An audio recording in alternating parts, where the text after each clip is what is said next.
বাংলাদেশের দুটি রাজ পরিবারের হাতে বাংলার মানুষ তাদের ভবিষ্যতের ভাগ্য বন্ধক দিতে প্রস্তুত নয়। 24শে জুলাই পরবর্তী বাংলাদেশে গণমানুষের চোখে মুখে যে এক নতুন অভিব্যক্তি, নতুন যে প্রত্যাশা আমরা দেখে আসছি, আগামী 12 ফেব্রুয়ারি অনুষ্ঠিতব্য ত্রয়োদশ জাতীয় সংসদ নির্বাচন এবং ঐতিহাসিক গণভোটের মধ্য দিয়ে এদেশের মানুষ নতুন বাংলাদেশ বিনির্মাণের জন্য মুখিয়ে আছে। বাংলাদেশের প্রান্তে প্রান্তে ঘুরে ঘুরে আমি দেখেছি 11 দলীয় এই নির্বাচনী ঐক্যের পক্ষে বাংলাদেশে এক ঐতিহাসিক গণজোয়ার সৃষ্টি হয়েছে। মানুষ পরিবর্তন চায়।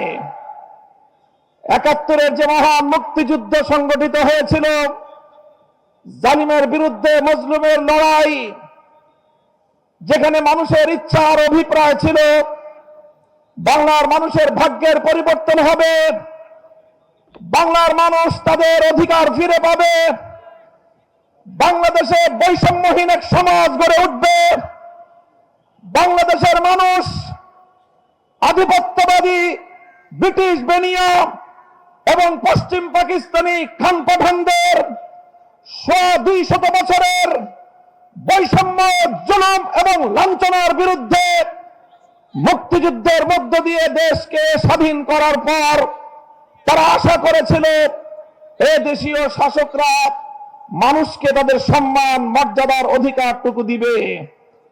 কিন্তু দুর্ভাগ্যজনকভাবে 71-এর মুক্তিযুদ্ধের পরবর্তী 72 থেকে 24 সাল পর্যন্ত বাংলাদেশের কায়েমি স্বার্থবাদী রাজনৈতিক গোষ্ঠীগুলো শাসনের নামে শাসন করেছে। মানুষের উপর তারা তাদের জমিদারি প্রভাব বিস্তার করার চেষ্টা করেছে। তারা বাংলার মানুষের অধিকার খর্ব করে, ক্ষুণ্ণ করে বাংলাদেশে গুন্ডামি আর সন্ত্রাসের রাজনীতি বাস্তবায়ন করেছে। তাই বাংলার মানুষ আবার 2024 সালে জেগে উঠল। 24 সালে জেগে উঠল প্রতিটি শিক্ষাঙ্গন থেকে ছাত্র জনতা, স্কুল থেকে আমার ছেলেরা বেরিয়ে আসলো, কলেজ থেকে আমার সন্তানরা বেরিয়ে আসলো, বিশ্ববিদ্যালয়গুলো থেকে আমাদের ছেলেমেয়েরা বের হয়ে আসলো, আলিয়া মাদ্রাসা, কওমি মাদ্রাসা, সব ভেদাভেদ ভুলে গিয়ে রাজপথে তারা জড়ো হলো। আমার তরুণ ছাত্র জনতা তিতুমিরের লাঠিয়াল হয়ে বাংলার রাজপথে আবার তারা জমিদারি প্রথার বিরুদ্ধে, রাজাগিরি, বাবুগিরির বিরুদ্ধে তারা বিদ্রোহ ঘোষণা করল। 24-এর ঐতিহাসিক বিপ্লবের পর এখন দেশের মানুষ আর পুরাতন সেই বস্তা পচা রাজ পরিবারের, বাংলাদেশের দুটি রাজ পরিবারের হাতে বাংলার মানুষ তাদের ভবিষ্যতের ভাগ্য বন্ধক দিতে প্রস্তুত নয়। তাই আজ বাংলাদেশের জাগরণ সৃষ্টি হয়েছে। শুধু জাগরণ নয়, এক মহা জাগরণ তৈরি হয়েছে। ধর্ম বর্ণ নির্বিশেষে এদেশের মানুষ বিশ্বাস করে 11 দলীয় নির্বাচনী ঐক্য গঠিত হয়েছে কোন নেতার ভাগ্য পরিবর্তনের জন্য নয়। ঐক্য গঠিত হয়েছে কোন দলকে ক্ষমতায় নেওয়ার জন্য নয়। ঐক্য গঠিত হয়েছে কোন জোটের স্বার্থ সিদ্ধির জন্য নয়। 11 দলীয় নির্বাচনী ঐক্য গঠিত হয়েছে বাংলার 18 কোটি মানুষের কাছে তাদের অধিকার বুঝিয়ে দেওয়ার জন্য। তাই আজ এই গণজোয়ার, এটা দেখে অনেকের মাথা খারাপ হয়ে গিয়েছে।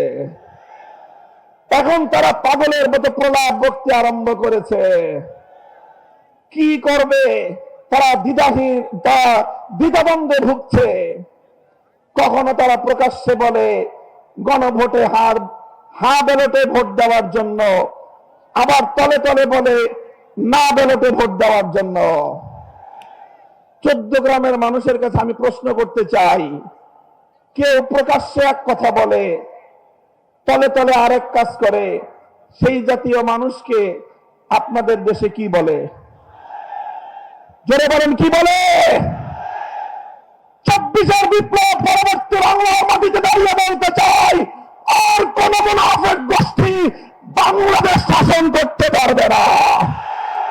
বাংলার মানুষ সেটা মেনে নেবে না।